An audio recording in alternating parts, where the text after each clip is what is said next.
નમસ્કાર વિદ્યાર્થી મિત્રો, તમારું સ્વાગત છે ઓનલાઈન સોલ્યુશન ચેનલમાં. તો આજે આપણે વિડીયોની અંદર તમે પીજી એટલે કે પોસ્ટ ગ્રેજ્યુએશન એટલે કે માસ્ટર ડિગ્રી અથવા બીએડ કે એની અંદર તમે જે ફોર્મ ભરેલા હતા એનું ફાઇનલ મેરિટ લિસ્ટ જે 25/6/2024 આવવાનું હતું એ આવી ગયું છે. તો આજે આપણે વિડીયોની અંદર એ જાણકારી મેળવીશું કે આ જે ફાઇનલ મેરિટ લિસ્ટ આવ્યું છે એ કઈ રીતે આપણે ચેક કરવું, તથા આપણને એડમિશન મળી જાય તો આગળની આપણે પ્રોસેસ શું કરવી, અને ઇન કેસ આપણે એડમિશન ન મળ્યું તો આપણે આગળની પ્રોસેસ શું કરવી, અને ઇન કેસ તમારું ફોર્મ રિજેક્ટ હોય તો પણ આપણે આગળની પ્રોસેસ શું કરવી, એ બધા વિશે આપણે આ વિડીયોની અંદર જાણકારી મેળવીશું. એટલે તમે આખો વિડીયો એકવાર જોઈ લેશો એટલે તમને બધી માહિતી મળી રહેશે. તો જો આપણે આ જે ફાઇનલ મેરિટ લિસ્ટ આવ્યું છે એ જોવું હોય તો સૌપ્રથમ તમારા ગૂગલમાં GCAS ટાઈપ કરીને એન્ટર કરી દેવાનું. એટલે પહેલી તે વેબસાઇટ આવી જશે, એની ઉપર ક્લિક કરી દેવાની. એટલે આ રીતનું પેજ આવી જશે. હવે તમારું એકાઉન્ટ લોગિન કરવા માટે આ જે ઓલરેડી રજિસ્ટરનો જે ઓપ્શન આપેલો છે એની ઉપર ક્લિક કરી દેવાની. એટલે આ રીતનું પેજ આવી જશે. હવે યુઝર નેમ હોય તમારે આ બોક્સની અંદર એન્ટર કરી દેવાનો, પાસવર્ડ આ બોક્સની અંદર એન્ટર કરી દેવાનો, અને આ જે કેપ્ચા બતાવી છે એ આ બોક્સની અંદર એન્ટર કરીને પછી સાઇન ઇન ઉપર ક્લિક કરી દેવાનું. એટલે આ રીતનું પેજ આવી જશે. હવે એની અંદર તમને જો એડમિશન મળી ગયું હશે તો અહીંયા ઓફરનો જે ઓપ્શન છે એ તમારા ડાર્ક થઈ જશે.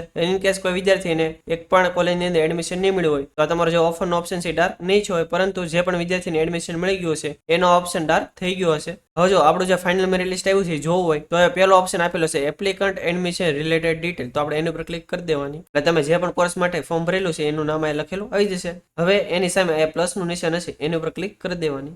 જો જેટલી પણ આપણે કોલેજ સિલેક્ટ કરી લેશે બધાના નામ આવી જશે. આ મેં 10 કોલેજ સિલેક્ટ કરેલી હતી એટલે 10 ના નામ આવી જશે. હવે જો એની અંદર બે કોલમ અહીંયા આપેલી છે. પેલું છે ઇઝ એપ્લિકેશન રિજેક્ટેડ અને બીજું છે ઇઝ એડમિશન ઓફર્ડ. તેમાં પેલું છે ઇઝ એપ્લિકેશન રિજેક્ટેડ, તો એમાં જો નો લખેલું હોય એટલે એનો મિનિંગ એવું થાય કે તમે જે ફોર્મ ભરેલું છે એ બધું જ ઓકે જ છે, એમાં કાંઈ ભૂલ નથી અને તમારી એપ્લિકેશન રિજેક્ટ નથી થઈ, તમારી એપ્લિકેશન છે એ એપ્રુવ થઈ ગઈ છે, એટલે એ નો લખેલું આવે છે. ઇન કેસ તમારા ફોર્મમાં કાંઈ ભૂલ હોય અને તમારી ફોર્મ જો રિજેક્ટ થયું હોય તો આ યસ લખેલું આવશે, પરંતુ જો તમારું ફોર્મ ઓકે જ હોય તો આ નો લખેલું આવશે. એટલે તમે નો લખેલું હોય તો તમારે કઈ ટેન્શન લેવાનું નથી. પછી બીજી કોલમ છે એ એડમિશન ઓફરની, એટલે કે તમને કઈ કોલેજમાં એડમિશન મળ્યું છે એની માટેની છે. હવે જો અહીંયા મેં 10 કોલેજ સિલેક્ટ કરેલી છે, એની અંદર મને 9 કોલેજની અંદર એડમિશન મળે છે, એટલે 9 જગ્યાએ જો અહીંયા યસ યસ યસ લખેલું આવી ગયું છે. એક કોલેજ એવી છે કે જેની અંદર મને એડમિશન નથી મળતું તો એ નો લખેલું આવી ગયું છે. એનો મિનિંગ એમ કે મને એ કોલેજમાં એડમિશન નહીં મળે, પરંતુ આ 9 ની અંદર મને એડમિશન મળવાપાત્ર થશે. હવે જો જે પણ કોલેજની અંદર મારે એડમિશન લેવું હોય એનો મારે ઓફર લેટર ડાઉનલોડ કરવાનું થશે. ઇન કેસ મારે પેલી જે કોલેજ છે નંદ કોરબા મહિલા આર્ટ્સ કોલેજ, તો એની અંદર મારે એડમિશન લેવું હોય તો આ જે યસ નો ઓપ્શન છે એની ઉપર ક્લિક કરીશ એટલે એનો ઓફર લેટર ડાઉનલોડ થઈ જશે. એવી જ રીતે ઇન કેસ મારે જે શ્યામળદાસ આર્ટ્સ કોલેજ છે એની અંદર એડમિશન લેવું હોય તો એની સામેનો જે ઓફર લેટર હશે એની ઉપર ક્લિક કરીને હું ડાઉનલોડ કરી લઈશ. એવી રીતે તમારે જે પણ કોલેજની અંદર એડમિશન લેવાનું થતો એનો ઓફર લેટર તમારે ડાઉનલોડ કરી લેવાનો, અને એ ઓફર લેટર છે એ 2 પેજનો હશે, એ તમારે PDF ડાઉનલોડ કરીને એની પ્રિન્ટ કઢાઈ લેવાની, અને એની અંદર અમુક સૂચના પણ લખેલી છે એકવાર તમારે વાંચી લેવાની. એટલું થઈ જાય. પછી તમે ઉપર આવશો એટલે જો આપણે એપ્લિકેશન જે ફોર્મ ભરેલું હતું પહેલા અહીંયા કાંઈ ડાઉનલોડનો ઓપ્શન નહોતો આવતો, અને આ જે પેમેન્ટ આપણે કરેલું હતું એનો પણ ઓપ્શન નહોતો આવતો, પરંતુ હવે અહીંયા બંને જગ્યાએ ડાઉનલોડનો ઓપ્શન આવી ગયો છે. તો તમે જે આખું ફોર્મ ભરેલું છે ડાઉનલોડ કરવા માટે આ જે એપ્લિકેશન સ્ટેટસની સામે આ જે ડાઉનલોડનો ઓપ્શન છે એના પર ક્લિક કરશો એટલે આ રીતનું આખું તમારું જે ફોર્મ હતું એ આવી જશે. 3 પેજનું ટોટલ ફોર્મ હશે, એની અંદર તમારી A to Z માહિતી હશે. આની તમારે PDF ડાઉનલોડ કરીને આની એક પ્રિન્ટ આઉટ કઢાઈ લેવાની. જ્યારે પણ આપણે ડોક્યુમેન્ટ વેરિફિકેશન કરવા જઈશું ત્યારે આની જરૂર પડશે. પછી બીજું છે આપણે જે પેમેન્ટ કરેલું છે એ ડાઉનલોડ કરવા માટે આ પેમેન્ટ સ્ટેટસની સામે આ જે ડાઉનલોડનો ઓપ્શન છે એના પર ક્લિક કરશો એટલે આ રીતની આપણે જે 300 રૂપિયા ફી ભરેલી તેની પેમેન્ટ રિસિપ્ટ આવી જશે. આની પણ તમારે PDF ડાઉનલોડ કરીને આની પ્રિન્ટ આઉટ કઢાઈ લેવાની. જ્યારે પણ ડોક્યુમેન્ટ વેરિફિકેશનમાં જઈશું ત્યારે આપણે આની જરૂર પડશે. હવે આપણને એડમિશન મળી જાય તો આપણે 25/6 એટલે કે 25 જૂનથી 29 જૂન સુધીમાં આપણે જે પણ કોલેજની અંદર એડમિશન લેવું હોય ત્યાં જઈને આપણું એડમિશન કન્ફર્મ કરાવી લેવાનું. તમે 29/6 પછી જશો તો તમારું એડમિશન કન્ફર્મ નહીં થાય. એટલે આ તારીખ તમે ખાસ ધ્યાન રાખજો. આ ટોટલ 5 દિવસની અંદર તમે તમારું એડમિશન જે તે કોલેજની અંદર તમારે લેવું હોય ત્યાં જઈને એકવાર કન્ફર્મ કરાવી લેજો.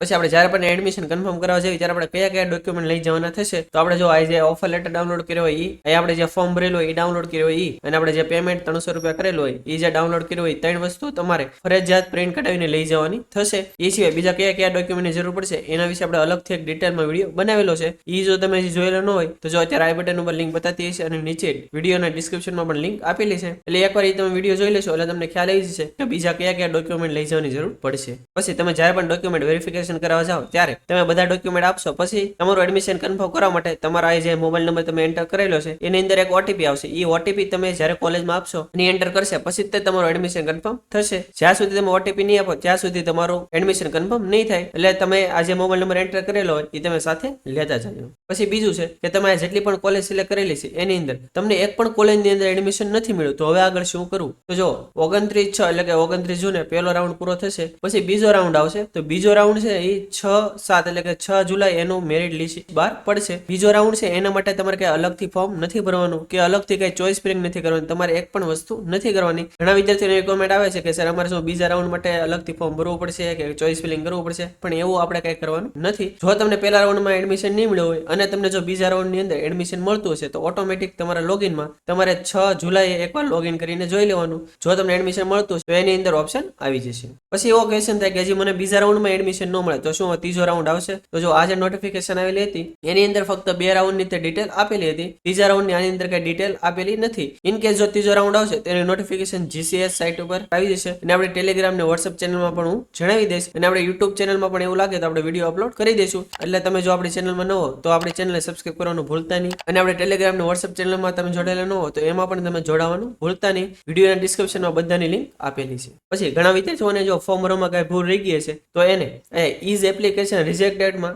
યસ લખેલો આવી જશે. તો હવે એને શું કરવાનું? હવે જો તમારા ફોર્મમાં શું ભૂલ છે એ તમને આમાં કઈ લખેલું નહીં બતાડે એટલે ઘણા વિદ્યાર્થીઓ કન્ફ્યુઝ થાય છે કે મેં તો સર બધી ડિટેલ ઓકે જ નાખી છે તો આમાં કેમ મારું ફોર્મ રિજેક્ટ થયું છે? જો કાંઈક ને કાંઈક માઇનર મિસ્ટેક રહી ગઈ હોય એના કારણે પણ આપણું ફોર્મ રિજેક્ટ થઈ શકે. એટલે તમારે આ જે એપ્લિકેશન સ્ટેટસમાં તમારું જે ફોર્મ છે એ એકવાર ડાઉનલોડ કરી લેવાનું અને બધી ડિટેલ એકવાર તમારે ચેક કરી લેવાની કે કાંઈ ભૂલ નથી ને એમ. જો ઇન કેસ કાંઈ માઇનર ભૂલ રહી ગઈ છે તો પણ તમારું ફોર્મ રિજેક્ટ થઈ શકે. અને ઇન કેસ તમારી બધી ડિટેલ ઓકે જ હોય તોય તમારું ફોર્મ રિજેક્ટ થાય તો તમારે GCS ની જે હેલ્પલાઇન નંબર છે એની અંદર તમારે કોલ કરીને રજૂઆત કરવાની કે મારું જે ફોર્મ રિજેક્ટ થયું છે એ કેના કારણે થયું છે એ મને જાણકારી આપો. ઇન કેસ ત્યાંથી પણ તમને જાણકારી ન મળે તો તમે જે પણ કોલેજ સિલેક્ટ કરેલી હોય અને જે કોલેજમાં તમારું ફોર્મ રિજેક્ટ થયું હોય ત્યાં તમારે એકવાર રૂબરૂ જઈને કોન્ટેક્ટ કરી લેવાનો. ત્યાંથી તમને એક્ઝેક્ટ માહિતી મળી રહેશે. તો આથી સંપૂર્ણ માહિતી કે જે પોસ્ટ ગ્રેજ્યુએશન એટલે કે PG નું જે ફાઇનલ મેરિટ લિસ્ટ આવ્યું છે આપણે કઈ રીતે ચેક કરવું અને આપણે એડમિશન મળી ગયું હોય તો આપણે કઈ રીતે આગળની પ્રોસેસ કરવી અને ઇન કેસ આપણને એડમિશન ન મળ્યું હોય તો પણ આપણે આગળની પ્રોસેસ શું કરવી એના વિશે આપણે આ વિડીયોની અંદર જાણકારી મેળવી. હજી જો તમને કઈ ખ્યાલ ન હોય અથવા તમને કઈ મુશ્કેલી પડે તો તમે કોમેન્ટ બોક્સમાં જણાવી શકો છો. આપણે 100% એનો આન્સર